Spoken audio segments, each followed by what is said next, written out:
আসসালামু আলাইকুম ভিউয়ার্স, আপনাদের কাছে আরও একটা ভিডিও নিয়ে আসলাম। নতুন দুইটা ডাইনিং টেবিলে কাজ ধরছে, কাজ চলতেছে, অরিজিনাল রোড সিরিজ কাঠ দিয়ে তৈরি হচ্ছে। আর পাশে এক ভাই কাজ করতেছে ড্রেসিং টেবিলের। এগুলো অরিজিনাল রোড সিরিজ কাঠ, কাঠে কোনো ভেজাল নেই, সম্পূর্ণ সারি কাঠ দিয়ে তৈরি হচ্ছে। এপাশে ভাই সব ডাইনিং টেবিলের পাতাগুলো, পিছনের পায়াগুলো, সামনের পায়াগুলো, পিছনে জালি ডিজাইন এগুলো সাইজ করতেছে। আর এগুলো এই পাশে এক ভাই ড্রেসিং টেবিলের প্লেটগুলো সাইজ করতেছে। এগুলো সব অরিজিনাল রোড সিরিজ কাঠেরতেই তৈরি হচ্ছে।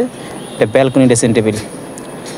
তো আমাদের ঠিকানা সোনাডাঙ্গা বউবাজার সংলগ্ন খুলনা। এখানে এসে বললেই হবে যে মডার্ন কাঠঘর কোনটা, দেখাই দেবে মানুষ।